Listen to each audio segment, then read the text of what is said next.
Hello lovelies, welcome back to my channel. तो last part में हमने देखा था कि विंग एक अनजान पर्सन के साथ में अपनी हॉट नाइट बिताने के बाद वो सुबह चुपके से घर आके सो गया था। और जब वो सो के उठता है तो तैयार वार होके नीचे आता है तो उसके डैड नोटिस कर लेते हैं कि उसके बेटे के हाथ पे रेड मार्क्स है और वो थोड़ा सा पील भी दिख रहा है। तो डैड के पूछने पे तो वो बहाना बना देता है और अपनी मॉम की गोद में जा कर के वो आराम से अपना सर रख के अपने दोनों हाथ को अपनी मॉम को बढ़ा देता है ताकि उसकी मॉम उस रैसेस पर निशान के ऊपर ऑइंटमेंट अप्लाई कर सके। उसके बाद वो आराम से सोफे पे बैठ जाता है और अपना टीवी न्यूज़ चालू करके वो देखने लगता है।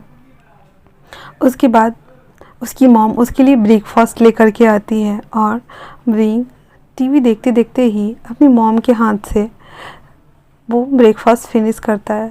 क्योंकि विंग सबसे छोटा बच्चा था उस घर का, तो उसकी मॉम और उसके डैड उसे बहुत प्यार करते थे। वो बहुत दुलारा बच्चा था अपने घर का।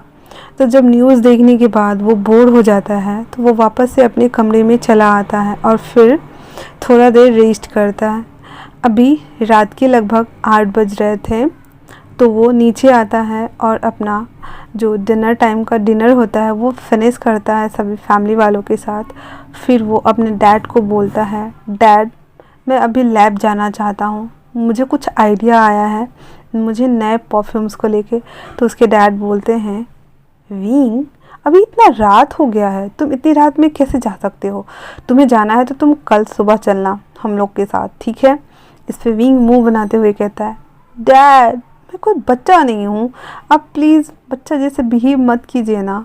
इस पर उसके डैड बोलते हैं, जियांग विंग में आप बोलते हैं, विंग बस मैंने कहा ना तुम अभी नहीं जा रहे हो मतलब नहीं जा रहे हो। तो विंग मुंह बना लेता है और वापस से अपना डिनर वहीं छोड़ के अपने रूम में चला आता है। और अपने रूम में आने के बाद वो चहलकदमी कर रहा था, इधर से उधर इधर से उधर इधर से उधर। उसे जाना था क्योंकि उसने आज पूरा दिन घर में बिताया था तो वो बहुत बोर हो गया था।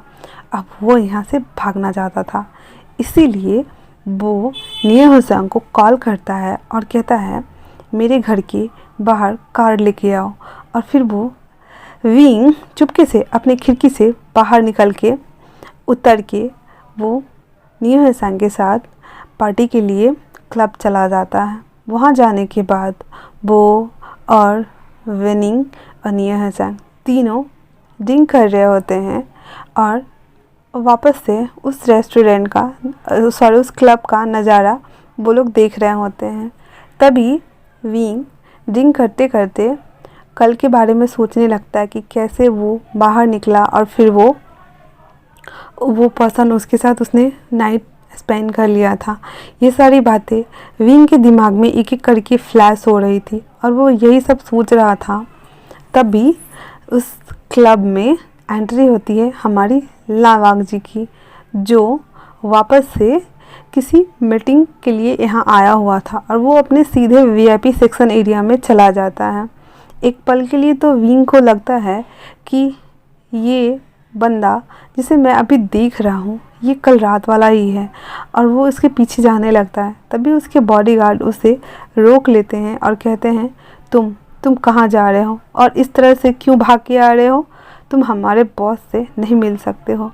इस पे विंग कहता है, वो मुझे उससे बात करनी है, मुझे जाने दो प्लीज़। और वो दोनों बॉडीगार्ड्स को धक्का देके अंदर जाने के लिए ट्राई करने लगता है। तो बॉडीगार्ड कहता है, मैंने कहा ना तुम नहीं जा सकते। और फिर वो दोनों बॉडीगार्ड उसे उठा करके और थोड़ी दूर ले जा करके छोड़ देते हैं। उसके बाद विंग के पास निये हुसैन और वेनिंग दौड़ के आते हैं और पूछते हैं, विंग क्या हुआ और तुम वहाँ भाग के क्यों गए थे? तो वो कुछ बोलने ही वाला होता है, फिर उसे वापस से याद आता है कि ओह शिट, मैं भी तो ऐसे बोल ही देता। और फिर वो अपना बालों को रफल करते हुए कहता है, कुछ नहीं, मुझे लगा शायद मैंने उसे कहीं देखा है। तो इस पे निया हुसैन कहता है, तुमने उसे देखा है? तुम जानते भी हो वो कौन है? वो इतना बड़ा बिजनेसमैन है और अपनी कंपनी का वो सीईओ है, वो तो लालवांग जी है। तुम ऐसे कैसे बोल सकते हो?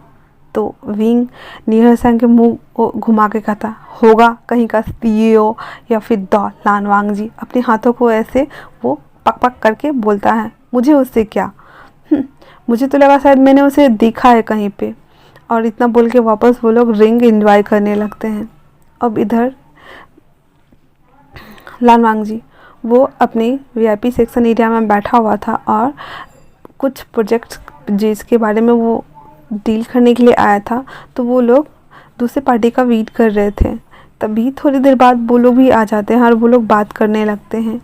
आज वापस से उसकी सेक्रेटरी जी उसी के साथ आई हुई थी और वो सारा अरेंजमेंट उसी ने किया हुआ था। तो वो दोनों के लिए ड्रिंक ऑर्डर करती है और वेटर को इशारा करती है, क्योंकि कल भी उसके ड्रिंक में जी ने ही वो ड्रग्स मिलाई हुई थी। तो वो इशारा से उस वेटर को बोल देती है कि इसके ड्रिंक्स में वो दवाई वापस से डाल देने के लिए। उसके बाद वहाँ पे ड्रिंक सर्व की जाती है। और चूँकि इधर विंग ने जब से उसको देखा था उससे बर्दाश्त नहीं हो रहा था कि हो ना हो ये बंदा ही कल मेरे साथ था और वो सब हुआ। वो छटपटा रहा था और कोशिश कर रहा था कि कैसे भी करके वो उसके पास जाए और उससे बात करे, बट इतने सारे बॉडीगार्ड्स के रहते हुए तो पॉसिबल नहीं था ना। तो वो सोच रहा था। इतने में वो लोग दोनों बात करते हैं और ड्रिंक अपना ले रहे होते हैं। इधर लानवांग जी एक ही सिप लिया था, चूँकि वो आज पीना नहीं चाहता था, कल के बाद तो बिल्कुल भी नहीं। उसके बाद वो वापस से रख देता है और ये देख करके उसकी सेक्रेटरी जी वो तो थोड़ा हैरान होती है कि आज सबको क्या हुआ है जो वो इस तरह से बिहेव कर रहे हैं। और सुबह में भी वहीं लानवांग जी सोच रहा था कि अगर मैं ड्रिंक नहीं करूँगा तो नहीं करना, ये तो इनअप्रोप्रिएट रहेगा ना, क्योंकि सामने वाले से टॉस करने के बाद हमें फिनिश करना एक मतलब मैनर होता है। तो यही सोच के वो वापस से ड्रिंक करना स्टार्ट कर देता है और वो दोनों बातें कर ही रहे थे। बात करने के बाद वो डील उन लोगों के लिए बहुत ज़्यादा ज़रूरी था, जो कि बाद में जा कर के उनके कंपनी में वो लोग फाइनेंस के तौर पे उसके शेयर मार्केट्स में कुछ अपने इन्वेस्ट करने वाले थे पैसों को। तो इसी के लेकर के डील थी, इसी रिगार्डिंग में। तो वो जब सारी चीज़ें कंप्लीट हो जाती है तो दोनों पार्टी लानवांग जी और वो सामने वाला इंसान हैंडशेक करता है। उसके बाद वो लोग चले जाते हैं। उसके बाद वापस से लानवांग जी के हेड में दर्द होना स्टार्ट हो गया था। उसे सर उसका भारी लग रहा था और थोड़ा अजीब भी। कल के जैसे ही उसे गर्मी लग रही थी और वो बेचैन हो रहा था और वो सबको एक्सक्यूज़ मी करता हुआ बाथरूम चला जाता है। ये देखने के बाद विंग भी पीछे पीछे बाथरूम चला जाता है और बाथरूम जाने के बाद देखता है तो लानवांग जी अपने फेस के ऊपर पानी मारे जा रहा था ताकि वो सोबर हो जाए, बट ऐसा कुछ भी नहीं हो रहा था। तो विंग उसके पास सीधे जाकर कहता है, हे तुम, कल रात तुम ही थे ना, और तुमने ही मेरे साथ वो सब किया था ना। हाँ यू, कल तो तुम एक ड्राइवर जैसे लग रहे थे और आज तुमने इतना महंगा सूट और ये सब पहना हुआ है, तुमने ये सब कहाँ से चुरा के लाया है? हाँ बताओ मुझे, मैं तुम्हारी कंप्लेन करूँगा। तुम यहाँ पे आते हो लोगों को लूटने के लिए और अपने साथ इतने सारे लोगों को लेके आए हो ताकि तुम दिखा सको कि तुम बहुत बड़े हो, बहुत बड़े बिजनेसमैन। तुम खुद को सच में क्या लानवांग जी समझते हो? तुम्हारी शक्ल थोड़ी उसकी जैसी क्या मिलती है? तुम्हें लगता है कि तुम, वो बीइंग नॉन स्टॉप लानवांग जी को तब कुछ बोले जा रहा था बिना ये सोचे समझे कि वो आखिर बोल क्या रहा है और क्यों बोल रहा है। और जब बोल लेने के बाद विंग का हो जाता है तो वो चुप हो जाता है और वेट करता है कि वांग जी कुछ जवाब दे, बट वांग जी तो एक नज़र उठा के भी नहीं देखता है और उसे हाथ से धक्का देते हुए कहता है, get out, I said get out. इतना सुनने के बाद विंग डर जाता है और वापस उल्टे पैर भाग आता है अपने दोस्त के पास और वापस आके कहता है, चलो चलो हो गया, अब घर चलते हैं, वरना डैड को पता चला तो बहुत गुस्सा करेंगे। इतना बोल लेने के बाद वो तीनों क्लब से बाहर आ जाते हैं और आकर के विंग जैसे आया था वैसे ऊपर आके अपने रूम में सो जाता है और नियो हसान और वेनिंग भी अपने घर के लिए चले जाते हैं।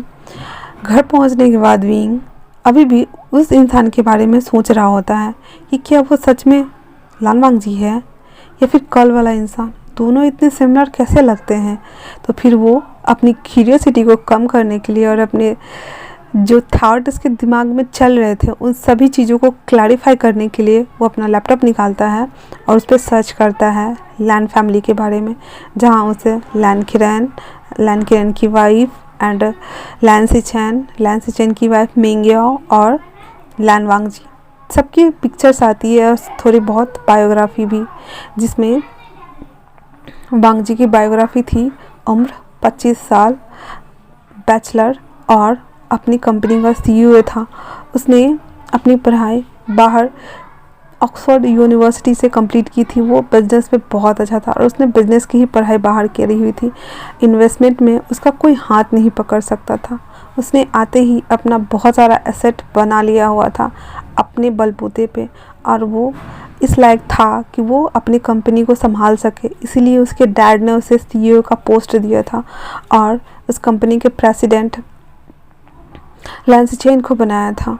और वो उसके बाद लैन वांग जी के पिक्चर्स पे क्लिक करता है और एक एक करके सभी पिक्चर्स को देखने लगता है, क्योंकि इसमें लैन वांग जी एक बिजनेस टाइकून की तरह था, बिल्कुल simple but elegant suit boot में, और बाल भी एकदम डिफरेंट, जैसा कि उसने कल रात को देखा था वैसा बिल्कुल भी नहीं, एकदम सधा हुआ फेस, लग रहा था कि हाँ वो एक बिजनेसमैन है। मतलब दोनों पर्सनालिटी इतनी अलग थी कि वो सोच नहीं पा रहा था कि क्या कल रात में जिसके साथ उसने अपनी फर्स्ट नाइट स्पेंड करी क्या वो सच में लान वांग जी था या फिर वो उसका हमशक्ल है। वो डिफरेंस नहीं कर पा रहा था, उसे डिफ्रेंशिएट करने में इतनी प्रॉब्लम्स हो रही थी। और फिर वो झल्ला करके लैपटॉप को बंद कर देता है और सोने के लिए चला आता है अपने बेड पे। और अभी भी वो सोच रहा था उस पर्सन के बारे में। उसके बाद वो 1 घंटा तक ऐसे ही टॉस एंड टर्न और अपने दिमाग को थका लेने के बाद वो सो जाता है। अब मॉर्निंग के 9 बजे वो वैसे ही उबासी लिए उठता है और उठने के बाद फ्रेश अप होके टेबल पे आके बैठ जाता है और मुंह लटका के बैठा हुआ था, कुछ बोलता नहीं है। तो उसके डैड और मॉम पूछते हैं, वी क्या हुआ है तुम्हें।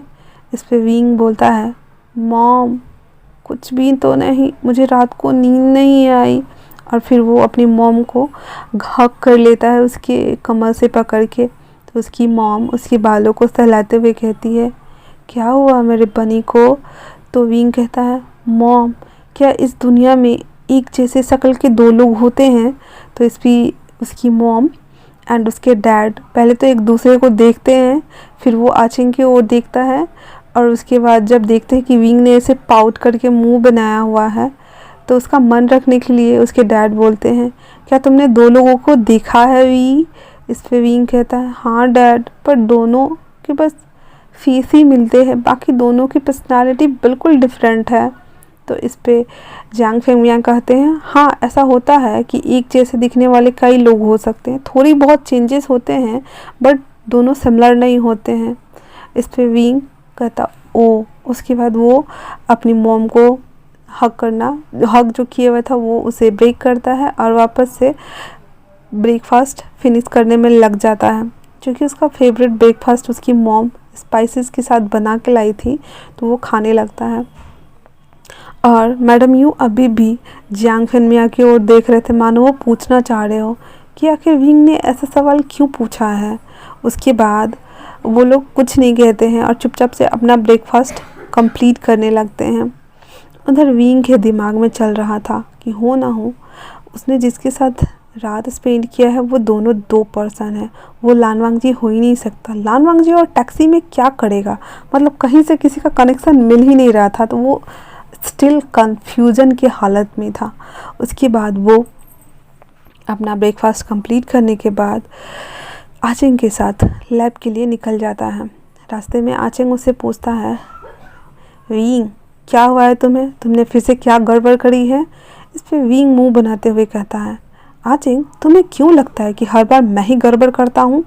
तो इस पे आचिंग कहता है, हाँ हाँ, मुझे पता है कौन गड़बड़ करता है और कौन नहीं, मुझे बहुत अच्छे से पता है। तुम ही हो हर प्रॉब्लम की जड़, जो शुरू होता है और ख़त्म भी तुम ही जाके करते हो।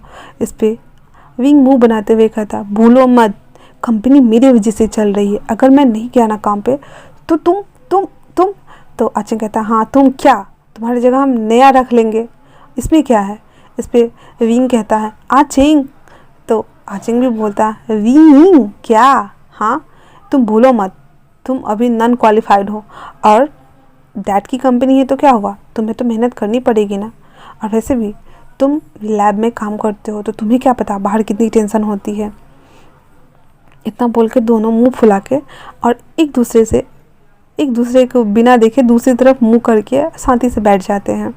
और ये चीज़ें देख के उसके डैड अपने सर पे हाथ रखे हुए सोच रहे होते हैं, मेरे बच्चे इतने बड़े हो गए हैं फिर भी बच्चों के जैसे लड़ते रहते हैं, मैं क्या करूं इन दोनों का।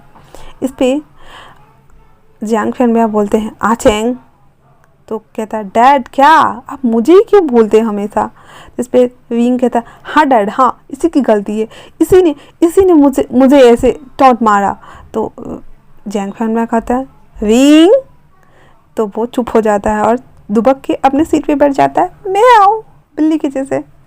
उसके बाद जियांग फैनबिया अपने बेटे आचेंग को बोलते हैं, आचेंग आज हमारा लैंड कॉरपोरेशन के साथ में मीटिंग है तो भूलना मत, सारी प्रिपरेशन हो चुकी है। तो कहता है, जी डैड, बस ये मेरा बुद्धू भाई वो परफ्यूम को जल्दी से तैयार कर दे ताकि हम सैंपल दिखा सकें। इस पे विंग कहता है, डैड ऑलमोस्ट हो ही गया है और कुछ कमी था जो अब लगभग समझिए हो ही जाएगा, और आप मुझे यहाँ पे इस स्टोर के पास रोक दीजिएगा जहाँ पे बहुत सारे। विंग बोलता है, डैड मुझे ना मिस्टर लू अंकल के शॉप के पास आप ड्रॉप कर सकते हैं क्या। तो इस पे जियांग फैनबिया कहते हैं, तुम्हें क्या चाहिए विंग। तो विंग कहता है, डैड ऑलमोस्ट मैंने सारा चीज़ प्रिपेयर कर लिया है, बट मैं जो खोज रहा था वो मुझे मिल गया और मुझे वो सामान डाइल्यूट करने के लिए मुझे उन्हीं के शॉप में मिलेगी। तो उनके डैड कहते हैं, ठीक है। उसके बाद वो विंग को उसके शॉप पे उतार के वो लोग आगे चले जाते हैं। अब विंग अपना सारा सामान जो भी उसे ज़रूरत का था ताकि वो मिक्स करके डाइल्यूट करके उसे रीस्टोर करके परफ्यूम को बेहतर बना सके, उसके जितने भी इंग्रेडिएंट्स होते हैं वो सारे चीज़ें वो ले चुका था, और कुछ अरोमा ऑयल्स और कुछ फ्लावर फ्रेगरेंस भी जिसका यूज वो करने वाला था अपने नेक्स्ट ब्रांड के लिए, नेक्स्ट परफ्यूम बनाने के लिए। वो सभी चीज़ें ले चुकने के बाद कैरी बैग को लेता है, पैसे पेड करने के बाद वो बाहर आ जाता है और टैक्सी का वेट करने लगता है। तभी एक टैक्सी वापस आती है जो अभी जस्ट गई थी लैंड कॉरपोरेशन, और चूँकि हमारा लैन वांगजी उसे जानना था कि आखिर उस रात हुआ क्या था, तो वो ऑफिस जाने के बाद अब हम थोड़ा सा फ्लैशबैक देखते हैं। आज जब वो वहाँ पे क्लब में आया था तो उसने देखा कि वो ड्रिंक करने के बाद वो बहुत ज़्यादा उसे फिर से मतलब अंदर बॉडी में जायज़ बढ़ रहे हैं, हीट बढ़ रही है और उसे बहुत ज़्यादा गर्मी भी लग रही थी। तो वो ड्रिंक कर चुका था तो अपने आप को उसे काम डाउन कराना बहुत ज़रूरी था। इसी वजह से वो वॉशरूम गया था जहाँ उस बंदे ने आके उसे इतना सारा सब कुछ सुना दिया था, और वांगजी इतना नशे में हो गया था उस टाइम कि उसने उसकी बात नहीं सुनी। विंग जो बोल रहा था वो साउंड उसे एक ब्लूमर जैसे होता है ना, इको साउंड सिस्टम, बोलो तो वया वया करके आवाज़ आती है, उस तरह से वो गूंज रहा था। मतलब जितना सारा कुछ विंग ने उससे कहा था ना, एक भी बात वांगजी के कान में नहीं गई थी। सारे आवाज़ें इको के जैसे उसके कान में जा तो रही थी पर उसके सर के ऊपर से जा रही थी। उसने एक शब्द भी ढंग से नहीं सुना था, वो इतने ज़्यादा नशे में हो चुका था। सो उसके सर ने काम करना बंद कर दिया था, और वो थोड़े उसको जब धक्का दे देता है तो विंग तो वहाँ से उल्टे पैर भाग आता है, बट वो अभी भी उस वहीं पे बाथरूम में नल के स्टैंड को पकड़े और अपने मुंह पे लगातार पानी मारे जा रहा था ताकि वो शांत हो जाए, पर फिर भी वो नहीं हो रहा था। वो वापस से अपनी टाई खोलता है, अपने शर्ट को खोल के थोड़ा ऊपर करता है और अपने हाथ को और नेक को भी धोता है ताकि उसे जो इतनी गर्मी लग रही थी वो शांत हो जाए। और फिर वो वापस से अपने बॉडीगार्ड को कॉल करके कहता है कि जल्दी से डॉक्टर को कॉल करने के लिए, और फिर वो बोलता है कि कार निकालो, घर जाना है। और फिर वो दूसरी कार से अपने सेक्रेटरी जीई को भेज देता है। इस बार भी जब उस सेक्रेटरी का प्लान फेल हो जाता है तो वो अपना पैर पटकते हुए वहाँ से दूसरी गाड़ी से वो अपने घर के लिए चली जाती है। उसके बाद वांग जी जब घर आता है तो उसकी हालत बहुत ख़राब थी। वो आके सोफ़ा पे लेट जाता है और जल्दी जल्दी अपने कपड़ों को खोलने लगता है। खोलने के बाद वो सॉक्स और शूज सभी खोल के वैसे ही लेट जाता है और गहरी गहरी सांसें लेने लगता है। उस समय उसके डैड घर में नहीं थे और सिर्फ मिंग याओ ही था। तो वो जब देखता है वांग जी की ऐसी हालत तो वो जल्दी से लैन सिचन को कॉल कर देता है और फिर वो उसके पास आके कहता है, वांग जी क्या हुआ है तुम्हें, क्या हम डॉक्टर को बुलाएं? इस पे वांग जी सिर्फ डीप ब्रेथ लिए जा रहा था और कुछ भी नहीं। तो मिंगवा जल्दी से डॉक्टर को कॉल करता है। तभी जिसे वांग जी ने कहा था कि कॉल करने के लिए, तो वो डॉक्टर चला आ रहा था।